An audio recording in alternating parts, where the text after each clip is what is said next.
Hello, I'm Luke Turner with Olmsted County Elections. Today I'm here to give you a behind-the-scenes look at some of our elections process and share some important information about absentee voting. Absentee voting in Minnesota begins 46 days before an election. During this time, our staff is very busy preparing absentee ballot packs for voters who have requested to vote by mail. If you'd like to request a ballot, you can do so through the Minnesota Secretary of State's office. While applying, you also have the option to become a permanent absentee voter, which means you'll automatically receive a ballot for future elections. This includes special elections, such as a city or school referendum. There are several ways to vote absentee. First, absentee by mail. Once you receive your ballot, you'll need a witness to complete it. That witness can be a U.S. citizen who is at least 18 years old, notary public, or someone authorized to administer oaths. After completing your ballot, you can return it by mail or deliver it in person to Olmsted County Elections Office, located at 2122 Campus Drive Southeast, Suite 300 in Rochester. Ballots must be received by 5 p.m. if returned in person, or by 8 p.m. on Election Day if returned by mail, in order to be counted. You can vote absentee in person at our elections office during regular business hours, Monday through Friday, with additional weekend options available before the election. In addition, early voting will be available at both the Olmsted County Elections Office and Rochester City Hall. During early voting, you can either place your ballot directly into a tabulator or use absentee envelopes.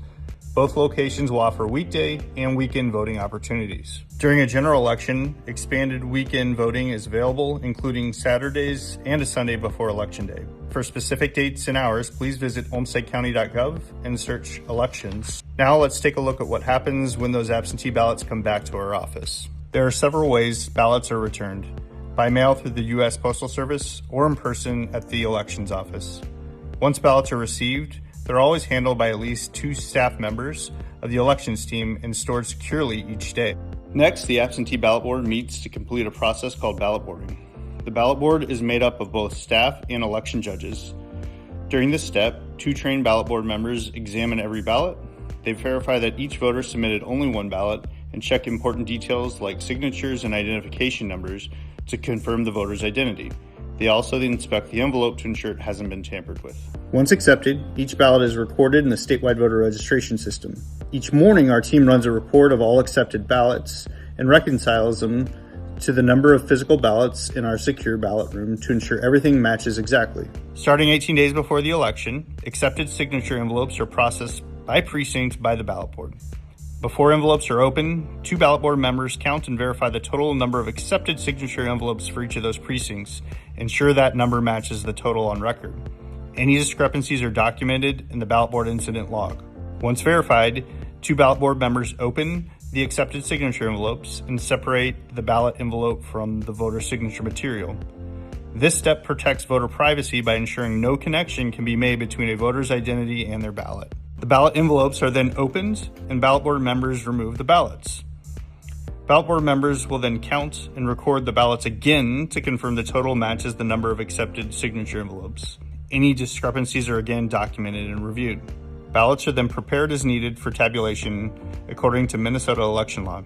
Our central count tabulation machine then processes these ballots. If the machine detects an issue, like a tear or something it can't read, it sets that ballot aside.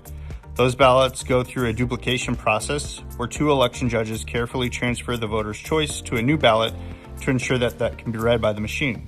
Ballots are processed throughout the weeks leading up to Election Day, but it's important to note that results are not generated until after polls close at 8 p.m. on Election Night. At that time, absentee results are combined with Election Day results and in-person absentee results. Those totals are what you see reported on Election Night. Afterwards, results are reviewed and officially certified by the canvassing board. These results can be viewed on the Secretary of State's website, MNvotes.gov. Thank you for taking the time to learn more about how absentee voting works in Olmsted County. If you have any questions or need additional information, please give us a call at 507-328-7650.